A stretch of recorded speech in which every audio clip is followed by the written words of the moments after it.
दिल्ली शहर में सुमन नाम की एक लड़की अपने पति और सास ससुर के साथ रहती थी। सुमन पेशे से एक नर्स थी। उसकी शादी को 10 साल हो चुके थे, लेकिन उनकी कोई औलाद नहीं थी। इस वजह से सुमन थोड़ा उदास रहने लगी थी। एक दिन की बात है, सुमन हॉस्पिटल से अपनी ड्यूटी करके घर आती है और उदास मन से अपने कमरे में बैठी होती है। अरे सुमन, क्या हुआ? तुम आज फिर उदास बैठी हो? अजी, अब तो 10 साल हो गए, लेकिन हमें अभी भी बच्चे का सुख नहीं मिला। अरे सुमन, तुम फिक्र मत करो, सब कुछ भगवान पर छोड़ दो। चलो, अब बहुत रात हो गई है, तुम्हें सुबह हॉस्पिटल ड्यूटी पर भी जाना है। फिर कुछ दिन ऐसे ही बीत जाते हैं और अजी सुनिए, देखिए मेरा प्रेगनेंसी टेस्ट पॉजिटिव आया है। मुबारक हो, आप पापा बनने वाले हैं। ये खुशखबरी सुनकर रोहित और उसके घर वाले बहुत खुश होते हैं। फिर ऐसे ही 7 महीने बीत जाते हैं। फिर एक दिन टीवी चैनल्स पर न्यूज आती है। आज की ब्रेकिंग न्यूज, दिल्ली में कोरोना के मामलों में लगातार तेजी देखने को मिल रही है। डॉक्टर्स का कहना है ये कोरोना की सेकंड वेव हो सकती है।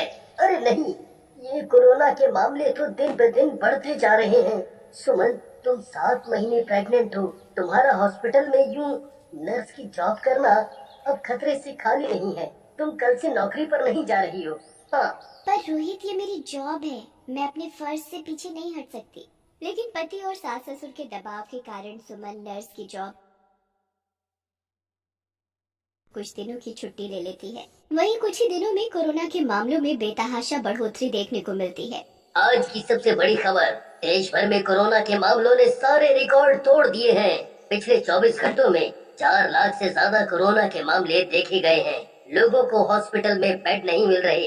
कोरोना के इतने ज्यादा केस है कि डॉक्टर और नर्सेस की कमी पड़ गई है। ये न्यूज देखकर सुमन का दिल बैठ जाता है। रोहित, मुझे अभी हॉस्पिटल जाना होगा, वहाँ लोगों को मेरी बहुत जरूरत है। मैं इस समय अपने फर्ज से पीछे नहीं हट सकती। लेकिन सुमन, तुम 7 महीने प्रेग्नेंट हो।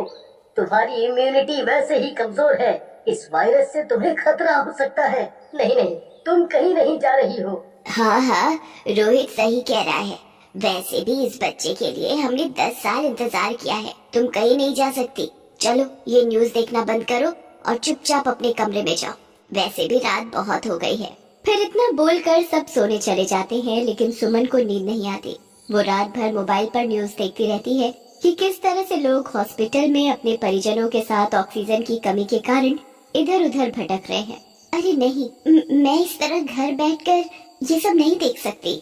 मुझे अभी जाना होगा। रोहित पास में ही सो रहा होता है। सुमन चुपके से उठती है और अपने नर्स के कपड़े पहनकर तैयार हो जाती है और चुपके से अपनी स्कूटी की चाबी उठाती है और दबे पांव घर से हॉस्पिटल के लिए निकल जाती है।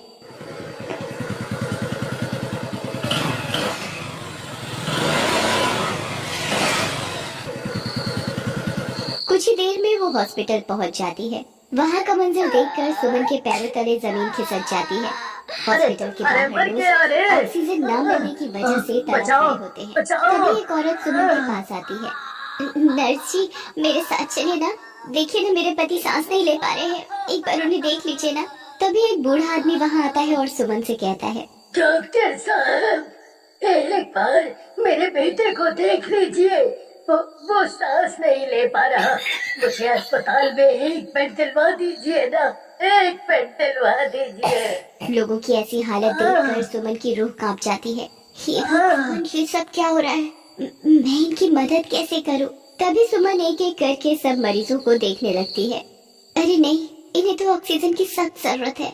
मैडम, आप कुछ कीजिए ना, ये सिक्योरिटी गार्ड हमें अंदर नहीं जाने दे रहा है। आप मेरे पति को अस्पताल में भर्ती करवा दीजिए ना। आप लोग यही रुकिए, मैं अभी अंदर देख कर आती हूँ। फिर सुमन हॉस्पिटल के अंदर जाती है तो वहाँ का नजारा देखकर वो डर जाती है। एक बेड पर 2-2 मरीज पड़े होते हैं। कोई भी बेड खाली नहीं होता। हर जगह चीख पुकार मची होती है। अरे सुमन, तुम यहाँ क्या कर रही हो? तुम तो प्रेग्नेंट और छुट्टी पर थी, तुम्हें यहाँ नहीं होना चाहिए। तुम अभी के अभी घर जाओ। नहीं प्रीति, मैं लोगों को इस तरह तड़पते हुए नहीं देख सकती। बाहर बहुत से मरीज तड़प रहे हैं। हमें मिलकर ज्यादा से ज्यादा लोगों की मदद करनी होगी। लेकिन सुमन, हॉस्पिटल में बेड खाली नहीं है। हम उन्हें कहाँ रखें? हम इस वक्त सबकी मदद नहीं कर सकते। इतना बोलकर वो नर्स वहाँ से चली जाती है। मुझे कुछ करना होगा। फिर सुमन को वहाँ एक खाली स्ट्रेचर दिखाई देता है। वो उसे उठाती है और उस पर एक ऑक्सीजन सिलेंडर रखकर बाहर ले जाती है और बाहर मरीजों की मदद कर इसी तरह पूरी रात बीत जाती है। अरे सुमन कहाँ है? फिर रोहित सुमन को पूरे घर में ढूंढता है, लेकिन सुमन कहीं नहीं मिलती। तभी रोहित को पता चलता है कि सुमन हॉस्पिटल में ड्यूटी कर रही है। मुझे तो पहले ही पता था ये महारानी किसी की नहीं सुनने वाली। मना करने के बाद भी हॉस्पिटल चली गई है।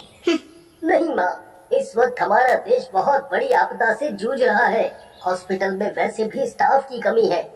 मुझे भी लगता है सुमन का ये फैसला बिल्कुल सही है। हमें उसका साथ देना चाहिए। फिर सुमन इस तरह रोज हॉस्पिटल जाने लगी और हॉस्पिटल के आंगन में मरीजों की सेवा करने लगी। सब मरीज सुमन को दुआएं देते। सब कुछ सही चल रहा था। फिर वही हुआ जिस बात का डर था। एक दिन सुमन की तबीयत अचानक खराब हो गई। उसे तेज बुखार और खांसी होने लगी।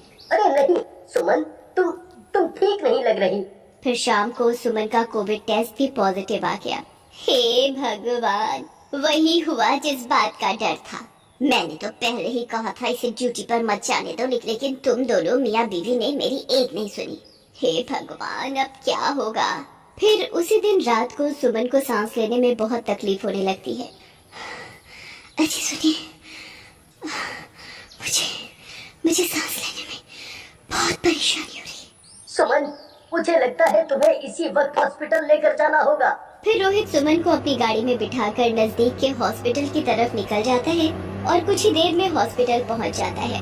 लेकिन वहां पहुंचकर उसकी आंखें फटी की फटी रह जाती है। वहां बहुत से मरीज हॉस्पिटल के बाहर ही तड़प रहे होते हैं। फिर रोहित सिक्योरिटी गार्ड से पता करता है तो उसे पता चलता है कि कोई भी बेड खाली नहीं है। फिर वो वापस गाड़ी की तरफ दौड़ता है। अरे नहीं सुमन, हमें किसी और हॉस्पिटल में जाना होगा। यहाँ तो कोई भी बेड खाली नहीं है। इस तरह रात भर कई हॉस्पिटल के चक्कर लगाता है, लेकिन उसे कहीं भी कोई बेड नहीं मिलता। सुमन, अब तो एक ही रास्ता है। हमें तुम्हारे हॉस्पिटल जाना होगा। तुम तो वहाँ एक नर्स हो, तुम्हें तो बेड आसानी से मिल जाएगा। फिर यही सोचकर रोहित गाड़ी को तेजी से भगाकर सुमन के हॉस्पिटल पहुंच जाता है और भागकर सीधा गार्ड के पास जाता है। अरे सर, यहाँ नर्स का काम करती है। उसे ऑक्सीजन की बहुत जरूरत है। नहीं भाई साहब, हॉस्पिटल में एक भी बेड खाली नहीं है।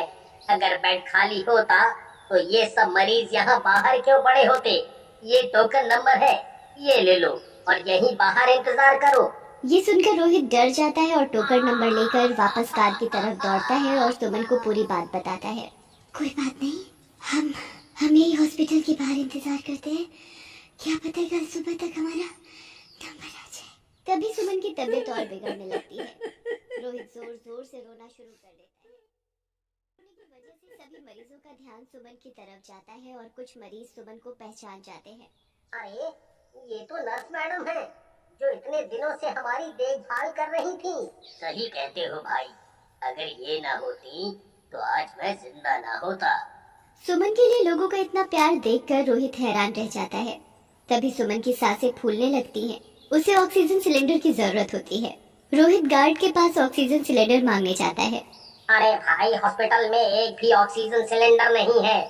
ये सब लोग 20-20 हजार रुपयों का सिलेंडर लेकर बैठे हुए हैं यहाँ। तुम भी पता कर लो, अगर तुम्हें कहीं से मिल जाए तो।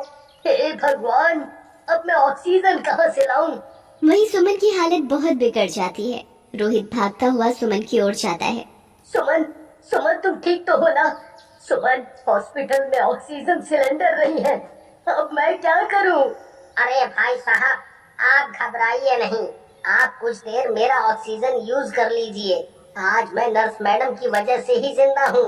फिर रोहित उस मरीज की ऑक्सीजन सुमन को लगाता है और कुछ ही देर में सुमन की हालत में सुधार होता है और इस तरह रात बीत जाती है। फिर सुबह होने पर सब मरीजों के कहने पर सुमन को हॉस्पिटल में पहले बेड मिल जाता है। रोहित जी, अच्छा हुआ जो आप सुमन को समय रहते ही यहाँ ले आए। हमें अभी इनकी डिलीवरी करवानी होगी, नहीं तो बच्चे की जान को खतरा हो सकता है। फिर डॉक्टर सुमन को ऑपरेशन थिएटर में लेकर जाते हैं और कुछ ही देर में ऑपरेशन थिएटर से एक बच्चे के रोने की आवाज आती है और एक नर्स बाहर आकर रोहित को बताती है, मुबारक हो, आप बाप बन गए। आपको एक प्यारी सी बेटी हुई है और हाँ, अब सुमन भी खतरे से बाहर है। ये सब सुनकर रोहित की खुशी का ठिकाना नहीं रहता। फिर रोहित बाहर जाकर सब मरीजों को शुक्रिया कहता है और सबके जल्द से जल्द ठीक होने की कामना करता है।